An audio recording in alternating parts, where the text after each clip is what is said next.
Be me. Average dude. I'm 23. Work at a grocery store. And up until 6 months ago, I was pretty much invisible to women. Not in a dramatic, woe is me way, just in a factual, background character kind of way. I shower daily, brush my teeth, keep my clothes clean. Basic hygiene stuff. But I've always been quiet. The kind of guy who fades into the background at parties. The one you don't notice until you need someone to listen. Growing up, I had this mixed friend group, some guys, some girls. Bunch of nerds like me. We'd play video games, see movies, occasionally go to the mall or whatever. The girls in the group were cool, but none of them ever acted like they were into me. No giggling at my bad jokes. No side-eye glances across the room.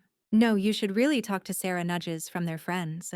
Nothing. I just figured I was born to be the emotional support NPC in their stories. The one they'd cry to about their boyfriend problems. Then go back to dating guys who looked like they stepped out of a CW show. I developed crushes over the years. Sure, but I never acted on them. My logic was simple. If they liked me, they'd say something. They didn't, so I didn't. That's just how it was. After high school, I got a job at one of those big chain grocery stores. You know, the type fluorescent lighting? Radio that plays the same 6 songs every day. Customers who get mad at you for things that are literally not your job. I work in the produce section, which is pretty chill. Most people don't want to linger long enough to argue about lettuce. Then this new girl started working at the deli counter. Her name was Jessica. Tall, dark hair, smile that actually reached her eyes. We had mutual friends through some people I knew from high school. So we started talking on breaks. She was cute, objectively. Like, the kind of cute where you notice even when you're trying not to. One day, she asked if I wanted to hang out after our shift. I assumed it was just a friend thing. That's how my brain works, default to friendship. It's safer that way. We met at this coffee place near the store. Talked for like 2 hours. About work, movies, music, our mutual friends. It was easy, comfortable. When she suggested we go for a drive, I didn't think anything of it. We ended up parked in the back seat of my Corolla, just talking, and then she kissed me. I'm not going to lie, I froze for a second. My brain short-circuited. This wasn't supposed to happen to guys like me, but then I kissed her back. And holy shit, it was actually happening. We started dating for real after that. The next 3 months were a blur. Texting all the time, hanging out after every shift, FaceTiming before bed. We even went grocery shopping together like a couple of boomers. It was weirdly domestic, but in a good way. Jessica helped me buy better clothes. Apparently, my method of ordering whatever was cheapest online wasn't cutting it. She showed me how clothes should actually fit, what colors worked for me, how to dress like an adult instead of a teenager who raided his dad's closet. She'd brush my hair behind my ear in public, which I still wasn't used to. I'd never been big on physical affection, but I wasn't complaining. Basically, I disappeared from my friend group during this time. They started joking that I'd died or joined a cult.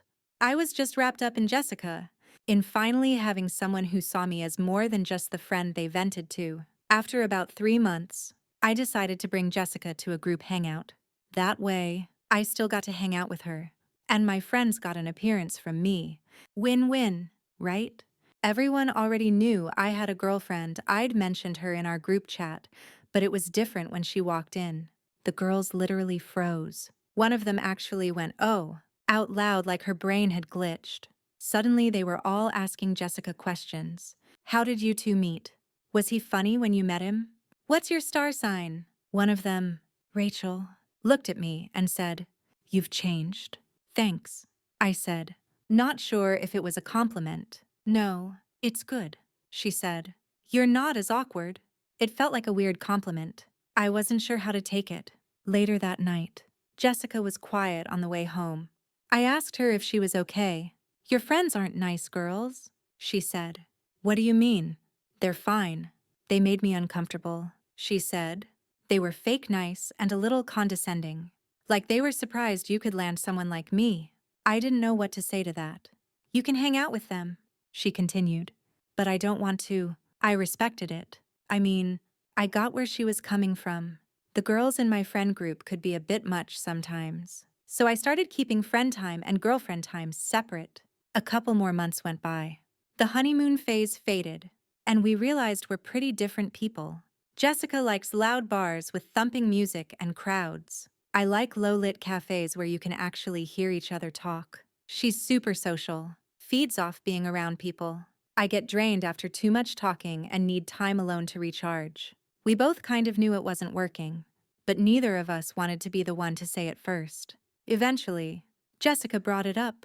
We had a relatively calm, mutual breakup. "Thanks for everything," she said. "I care about you. But this isn't forever." "Yeah," I said. "I know." I actually cried a little after she left. Not a lot, just a few tears. It was the first time I ever got loved like that. The first time a girl took a chance on me. The first time I felt like the main character in someone's story instead of the background character. I took a few weeks to be sad, then started seeing my friends again. But the group dynamics were off. The girls in the group were suddenly way more friendly, asking me for my opinions, laughing at my jokes, touching my arm when they said goodbye. What the hell was happening? One even started sending me memes on Instagram.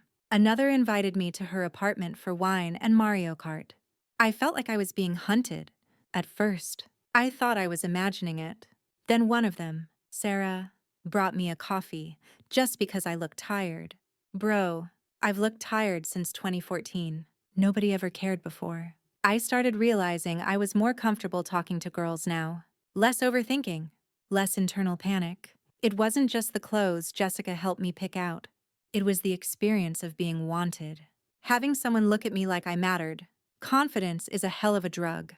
I started getting treated like the Bachelor or something. One girl drew on my arm with a pen during a game night. Another told me her friend thought I was hot now, like I'd been transformed or something. One night at a party, a girl I'd known for years came up to me. Her name was Emily. "Hey," she said. "You know Sarah has a crush on you, right?" Before I could even respond, she grabbed me and started making out with me. I pushed her away gently. "What the hell?" "Emily." "What?" she said. All innocent. "I'm just giving you a heads up about Sarah," by kissing me. She shrugged. "Consider it a demonstration." I walked away from her, confused as hell. What kind of mind games was this? That fear when you're invisible, until someone else shows the world you're worth something. I wasn't sure if it was social proof my girlfriend showing everyone I was dateable, or if my confidence had changed after losing my virginity, or if my style had improved enough that I was suddenly visible. Whatever it was, it's all because I brought my girlfriend to the group hangout. That's when it clicked. The girls in my friend group hadn't seen me as a potential romantic partner until Jessica did. Until someone else validated me as someone worth dating. It pissed me off, if I'm being honest. All those years of being their friend, listening to their problems, being there for them, and none of them ever considered me as boyfriend material until another woman staked her claim. I started noticing little things. How they'd dismiss my opinions before, but now they were interested in what I had to say. How they'd talk over me before, but now they listened. How they'd never touched me before, but now they were finding excuses to make physical contact. I called Rachel, the one who said I'd changed. "Hey, can I ask you something?" I said when she picked up. "Sure." "What's up?" "When you said I'd changed, what did you mean?" "I don't know," she said. "You just seem more confident, like you know what you want." "And before?" I asked. "What was I before?"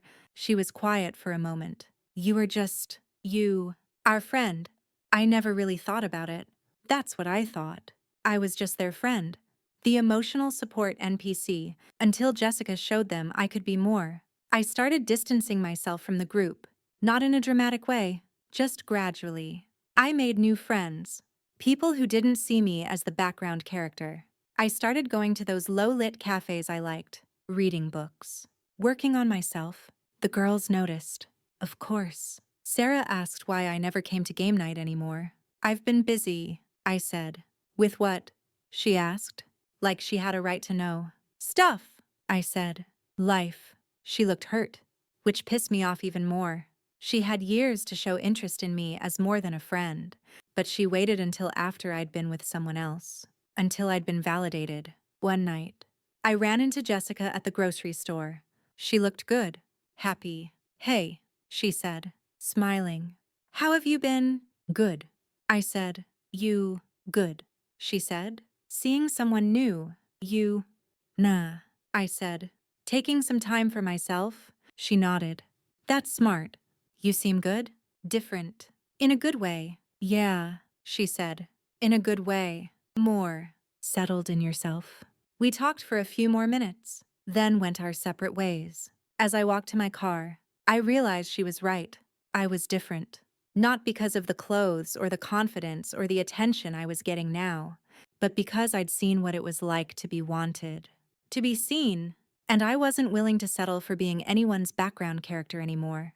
The girls from my friend group texted me a few times, asking me to hang out. I responded politely but didn't make plans. I wasn't interested in being their consolation prize or their experiment. I deserved better than that. A few months later, I heard through the grapevine that Sarah was dating some guy from her gym. Emily was back with her ex. Rachel had moved to another city for a job. Life went on, as it does. I started dating again, taking it slow. Met a girl at one of those cafes I like. She was quiet like me, liked books, didn't feel the need to fill every silence with noise. It was nice, easy. When I introduced her to my new friends, they welcomed her without any of the weirdness my old friend group had shown. No judgment, no surprise, just acceptance. It was refreshing, looking back. I'm not angry at the girls from my old friend group. Not really. They were young, figuring things out. Same as me. But I learned something important about myself through all that. I learned that I don't need someone else's validation to be worth something. I learned that being the background character in someone else's story isn't enough for me. I want to be the main character in my own. And maybe that's the real change Jessica saw in me that day at the grocery store. Not just different clothes or more confidence, but a sense of self that wasn't dependent on anyone else's opinion of me. A quiet certainty that I was enough, just as I am. It's a hell of a thing to learn at 23. Most guys spend their whole lives trying to figure that out. I got there because a girl from the deli saw something in me that no one else did. And for that, I'll always be grateful, even if we didn't last. Life's weird like that. Sometimes the smallest things, a new job, a new person, a new experience can change everything, can show you who you really are. Underneath all the expectations and roles other people put on you, I'm still quiet. I still fade into the background at parties sometimes. But now I know that doesn't mean I'm not seen. It just means I'm observing, waiting, choosing when to step forward and when to hang back. And that choice, that's what makes all the difference.